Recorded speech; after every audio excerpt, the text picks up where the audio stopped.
할렐루야. 귀하고 복된 자리에 함께 하신 모든 분들을 주님의 이름으로 환영하고 축복합니다. 시간 함께 말씀을 나눌 때에 하나님의 계획하심과 또 인도하심을 기억하고 또 생각하면서 오늘 말씀을 함께 나눴으면 좋겠습니다. 어느 독실한 크리스천 남자가 아름다운 여성과 덜 아름다운 여성과 함께 택시를 탔다고 합니다. 택시 운전기사가 운전을 하는데 좌회전을 하면 예쁜 아름다운 여성 쪽으로 몸이 쏠렸고 우회전을 하면 덜 아름다운 여성 쪽으로 몸이 쏠렸다고 합니다. 그래서 남자가 기도했어요. 예쁜 여성에게 몸이 쏠릴 때는 주여 주님 뜻대로 하옵소서 기도했고, 덜 아름다운 여성 쪽으로 몸이 쏠릴 때는 주여 시험에 들지 않게 하소서라고 기도했다고 합니다. 누가 웃자고 지어낸 이야기 같은데요. 여러분, 살다 보면 우리는 수많은 시험을 당하게 됩니다. 고난과 어려움은요, 신자와 비신자 관계없이 다 마주하게 됩니다. 또 신자라고 해도 이 고난, 마음의 상태에 따라서 고난을 받아들이는 태도가 다르지요. 그래서 하나님께서는 종종 우리 영적 상태를 확인하기 위해서 고난을 택해서 확인할 때가 있으십니다.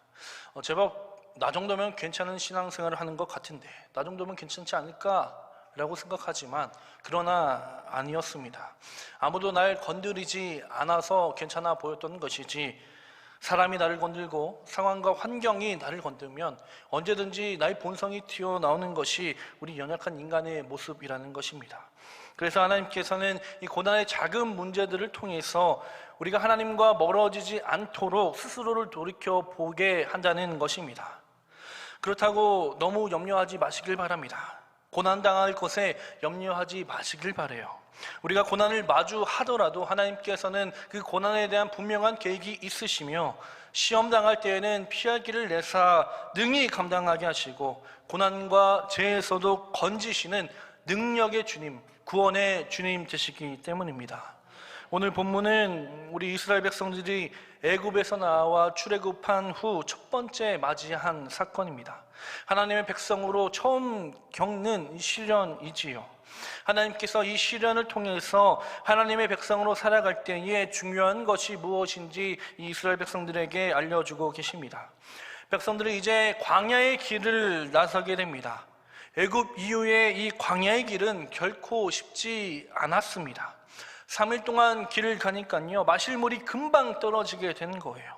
모두가 아는 것처럼 인간의 몸은요 70% 이상이 물로 구성되어 있습니다. 음식은 수일을 굶어도 버틸 수 있지만 물은 제때 먹지 못하면 생명을 잃을 수도 있어요. 특별히 광야에서는 물이 얼마나 더 귀할까요? 광야의 여정 가운데는 매우 힘들었을 것입니다. 낮에는 뜨거운 태양빛 때문에 힘들었고 밤에는 추위 때문에 힘들었을 것입니다. 성인들도 감당하기 어려울 텐데 노인과 이 어린아이들은 얼마나 힘들었을까요? 물이 떨어졌다는 것은요, 사느냐 죽느냐, 이제 생존의 문제가 달리는 것입니다. 백성들은 온통 물을 찾는 데에 혈안이 되어 있어요. 사방을 둘러보면서 물을 찾기 시작합니다. 그러다가 한쪽 어느 곳에 물이 있는 것을 발견하고 물을 마시기 위해 그곳으로 뛰어가게 됩니다. 그리고 허겁지겁 물을 마시기 시작했어요. 그런데 이내 토하고 맙니다. 그 물은 써서 먹지 못하는 물, 마시지 못하는 물이었습니다. 너무 써서 먹지 못하는 물. 그래서 그곳의 이름을 마라의 쓴물이라고 불려지게 되었습니다. 그런데 오늘 본문을 보면 조금 독특한 장면이 나옵니다. 백성들을 그곳 쓴물로 인도하신 분이 바로 하나님이라는 거예요. 22절 말씀에 모세가 홍해에서 이스라엘을 인도하매 그들이 나와서 수르 광야로 들어가서 거기서 사흘 길을 걸었으나 물을 얻지 못하고 오라고 기록되어 있습니다. 하나님께서 인도하셨음에도 불구하고 수일 동안 물을 얻지 못하였고 어찌하여 물을 찾긴 찾았는데 그 물조차 쓴 물이었다는 것이에요. 백성들의 입장에서 하나님께 얼마나 실망하였을까요? 그동안 이 백성들이 하나님께 불순종했던 것은 아닙니다. 하나님께서 인도하신 대로 갔고 3일 동안 묵묵히 순종하였습니다. 그러면 하나님께서 모든 것을 책임져 주시고 모든 것을 허락해 주실 것 같았는데 그 순종의 결과가 쓴물이라는 것이에요. 아마 백성들은 이렇게 생각하지 않았을까요? 하나님께서 어떻게 나한테 이렇게 할 수가 있지? 내가 순종하면서 주님께 나아왔는데 어떻게 그 결과가 쓴물이야? 그때부터 백성들은 하나님을 원망하기 시작합니다. 24절 말씀을 보니까 백성이 모세에게 원망하여 이르되 우리가 무엇을 마실까 하매라고 합니다. 모세를 향한 원망, 즉 하나님을 향한 원망이에요. 우리가 앞서 보았듯이 이 백성들을 이 마라의 쓴물로 인도하신 분이 하나님이십니다. 하나님께서 인도하셨는데 어려움을, 고난을 마주하게 된 거예요. 여기에는 분명한 이유가 있습니다. 이스라엘 백성들에게 알려주기 위함이에요. 하나님께서 이 백성들에게 무엇을 가르쳐 주고 싶으셨던 것일까요?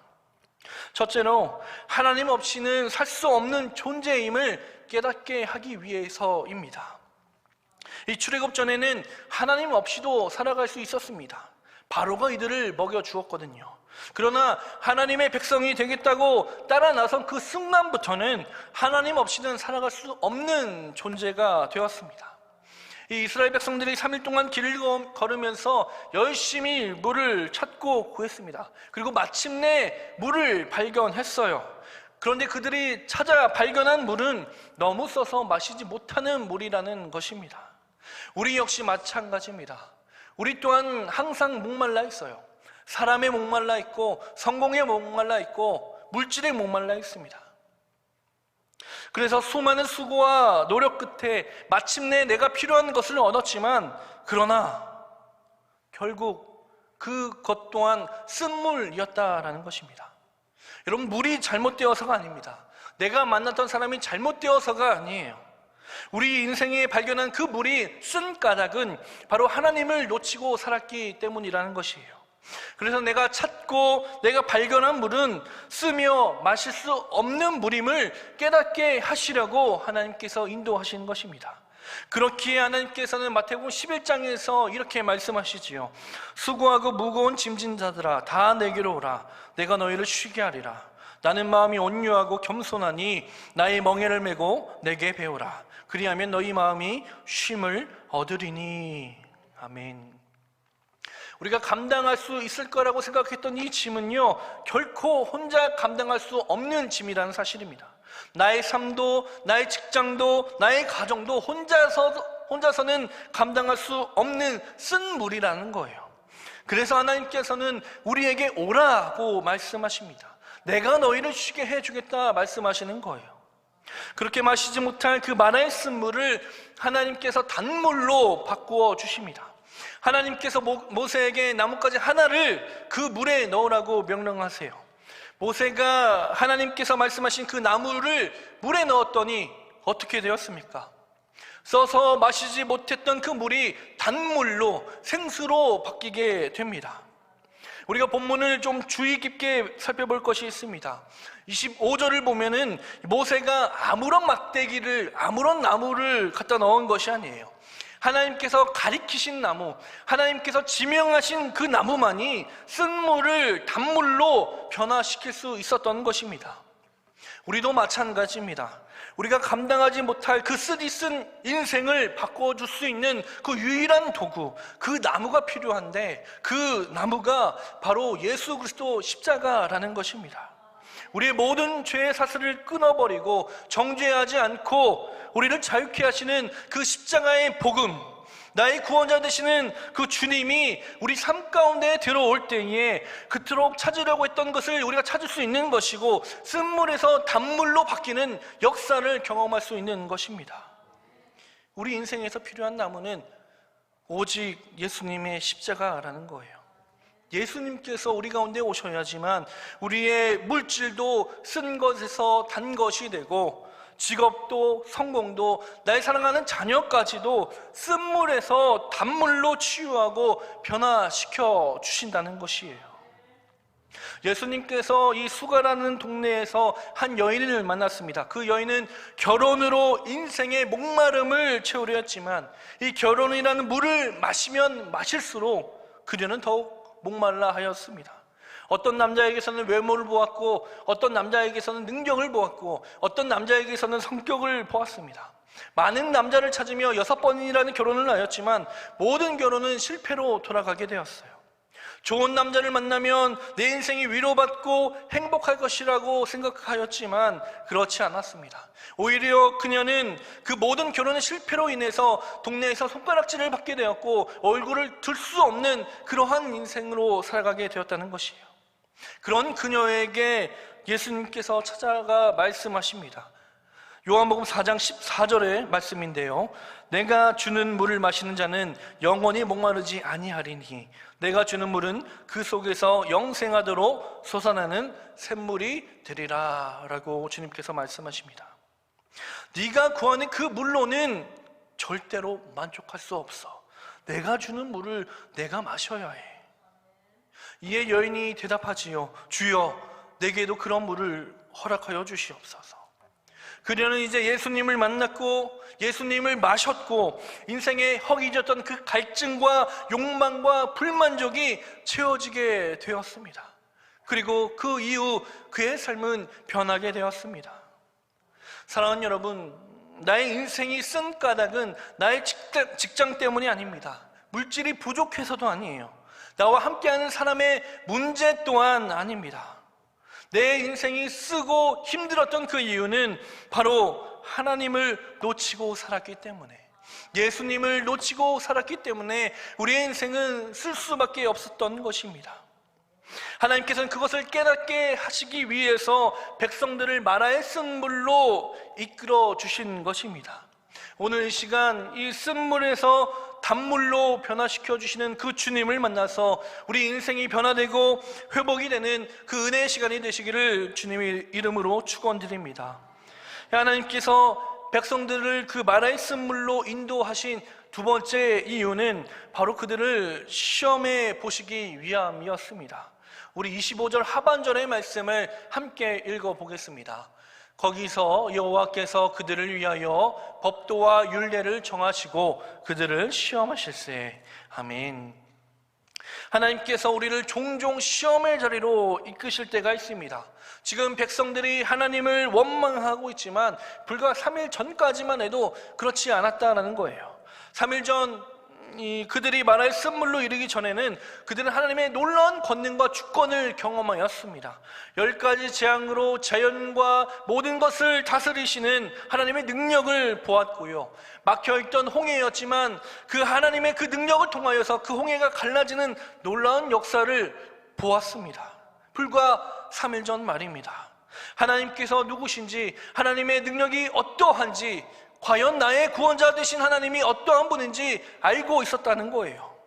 그래서 출애굽기 4장 31절에 보면은 이렇게 기록되어 있습니다. 백성이 믿으며 여호와께서 이스라엘 자손을 찾으시고 그들의 고난을 살피셨다 함을 듣고 머리 숙여 경배하였더라. 그들의 믿음은 충만했고요, 머리 숙여 경배했다고 성경은 기록하고 있습니다. 그런데 그 믿음이 무너졌다는 것입니다. 하나님의 놀라운 은혜를 경험하고서도, 하나님의 놀라운 주권과 능력을 보았음에도 불구하고 생존의 위기 앞에서 하나님을 배신하는 데에는 불과 3일밖에 걸리지 않았다는 거예요. 그렇게 하나님께서는 이 마라의 사건을 통해서 백성들이 얼마나 믿음이 없는 존재인지를 알게 하기 위해서 그들을 시험하신 것입니다. 겉으로는 하나님의 백성인 것처럼 보였지만, 겉으로는 이 바로의 통치에서 벗어난 것처럼 보였지만 여전히 그 노예의 근성을 벗어나지 못한 그들의 민낯을 스스로에게 보여주시면서 너희들이 어떠한 존재인지 깨달으라고 하나님께서 그들을 그곳으로 인도하신 거예요. 마라의 사건을 통해서 하나님의 백성들이 어떻게 생각하고 어떻게 행동해야 되는지, 어떻게 믿어야 하는지를 알려주기 위함이라는 것입니다. 바로 밑에 살 때에는요, 눈에 보이는 것만 믿었습니다. 그때에는 상황과 감정에 따라 모든 행동을 결정하였지만 하나님을 믿고 하나님을 따라 나선 그 이후부터는 그렇게 살아서는 안 된다는 거예요. 때로는 눈에 보이지 않는 그런 것들이 있어도, 때로는 나에게 고난이 있다 할지라도, 그러나 여전히 하나님을 신뢰함으로 하나님을 인정하고 하나님을 믿고 하나님께 감사하고 하나님을 찬양하는 것이, 그것이 진정한 믿음이며, 하나님께서 그러한 사람이야말로 믿음으로 사는 자들임을 분명하게 가르쳐 주고 계신다는 것입니다. 불평은요, 이 환경의 문제 같아 보이지만 사실은 이 불평은 신뢰의 문제입니다. 신뢰하는 것은 우리의 시선이 과연 어디에 있는가라는 거예요. 우리의 시선이 문제와 상황을 바라본다면 문제도 커 보이고 하나님께 대한 그 신뢰조차 사라지게 되지만, 우리의 시선을 하나님께로 고정한다면 나의 문제보다 상황보다 크신 하나님을 볼 수 있는 것이고, 입술의 신뢰가 여전히 유효할 수 있는 것입니다. 이 이스라엘 백성들은 자신에게 주어진 이 쓴물을 바라봄으로 하나님을 불평하고 원망하였지만, 그러나 모세는 그 쓴물의 시선을 고정한 것이 아니라 하나님께 시선을 고정하였고, 그러니 모세의 입에서는 불평과 원망이 아니라 기도를 드릴 수 있었던 것입니다. 하나님께서 이 마라의 사건을 통해서 정말로 변화시켜 주고자 했던 것은 쓴물이 아닙니다. 쓴물이 아니에요. 바로 불평과 원망으로 가득했던 이 백성들의 마음이었습니다. 하나님께서 쓴물을 치료하시기보다는 저들의 믿음을 치유하시기 위해 이곳으로 그들을 인도하신 것이에요. 26절 끝에 이런 말씀이 있습니다. 나는 너희를 치료하는 여호와임이라. 아멘. 나는 너희를 치료하는 여호와임이라. 하나님께서 궁극적으로 치료하고자 했던 것은요, 백성들의 마음이었습니다. 나는 너희를 치료하는 하나님이라고 말씀하고 계세요.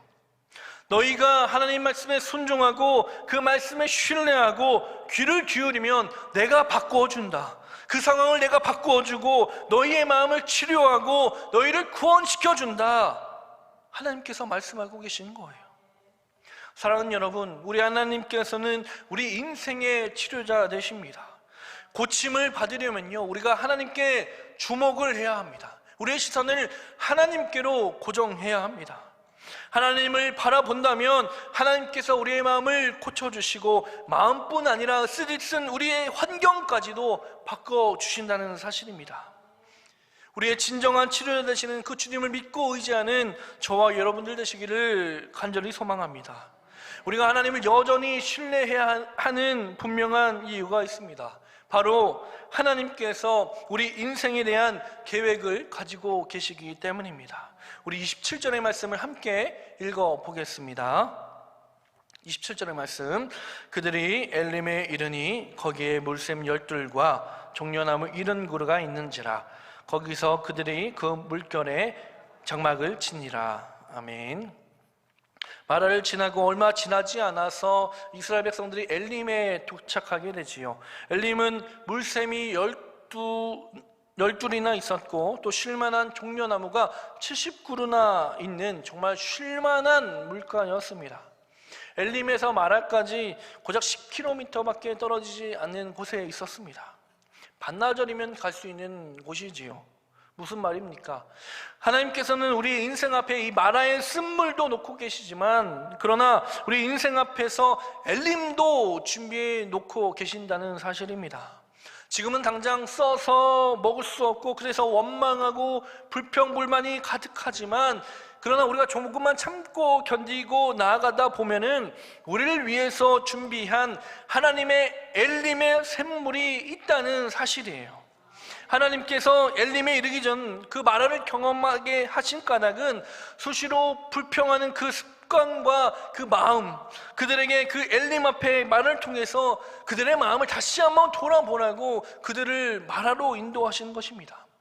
하나님께서는 쉽게 변하는 그 믿음이 아니라, 상황과 감정대로 행동하는 그 연약한 마음이 아니라, 나를 구원하시기 위해서 당신의 모든 것을 다 부으시고 나 한 사람을 살리기 위해서 당신의 귀한 독생자 아들을 내어주신 그 사랑을 우리가 믿기를 원하신다는 것입니다. 우리가 말씀에 순종하여 필요한 것을 채우는 법도 배우고, 부족하면 부족한 것에 또 감사할 줄 알고, 그렇게 모든 상황을 조금씩 이겨나가면서 하나님을 신뢰하며 광야를 지나갈 때에 하나님께서 그 마라의 쓴물을 통하여서 우리의 모습을 돌아보게 하시고, 더 나아가서 또 쉴만한 물가로 허락해 주시는 그 하나님이심을 우리가 믿어야 한다는 사실입니다. 사랑하는 여러분, 주님 오심을 기다리는 대림절 기간입니다. 예수님께서 우리에게 임마누엘 주님으로 이 땅 가운데 오셨습니다. 흔들리는 우리의 믿음을 잡아주시기 위해서, 고쳐지지 않는 우리의 상한 마음을 고치기 위해서, 원망과 불평으로 가득 찬 우리의 습관, 우리의 연약한 마음을 회복시키기 위해서 하나님께서 이 땅 가운데 친히 사람의 모습으로 오셨습니다. 여러분, 예수님께서 취하지 못할 문제는 단 하나도 없습니다. 예수님께서 치유하지 못할 인생도 마음도 없습니다. 예수님께서 우리를 치유하시기 위하여 임마누엘, 내가 너희와 항상 함께 하겠고 너희를 치유해 주겠다 말씀하십니다. 우리가 주님을 모시기 위해서 우리에게 필요한 것이 있습니다. 그것은 빈 마음입니다. 비어있는 마음. 예수님께서는 심령이 가난한 사람 가운데 오시지요. 심령이 가난하다는 것은 예수님으로 굶주려 있다라는 것을 의미합니다. 예수님께서는요, 예수님으로부터 그 굶주려 있는 그 마음 가운데로 오십니다. 깨지고 상하고 고통당한 그 빈 마음 가운데 오셔서 우리를 치유하고 회복시키고자 작정하신 그 날이 복된 성탄이라는 거예요. 우리 인생과 마음 가운데 오셔서 그 쓰디쓴 그 삶을 단물로 변화시켜 주시는 그 은혜의 주님을 맞이하는 복된 대림절 기간이 되기를 간절히 소망합니다. 하나님께서는 우리에게 분명한 길을 예비해 놓고 계십니다. 때론 우리의 연약한 모습 때문에 우리가 마라의 그 땅에 들을 수밖에 없지만, 우리가 쓴물을 마실 수밖에 없지만, 그러나 그것을 인내하고 주님께서 인도하신 것임을 믿고 의지하며 나아갈 때에 반드시 하나님께서는 우리에게 엘림을 허락해 주실 것을 우리가 믿어야 한다는 것입니다. 하나님께서는 우리에게 분명한 계획을 갖고 계십니다. 쓰디쓴 삶을 단물로 변화시켜 주시는, 우리의 인생과 마음 가운데 오셔서 상한 마음과 상한 영혼을 회복시켜 주시고 치유하여 주시고 단물로 생수로 바꿔주시는 그 주님을 믿고 의지하며 그런 주님과 동행하며 살아가시는 저와 여러분들 되시기를 주님의 이름으로 축원드립니다.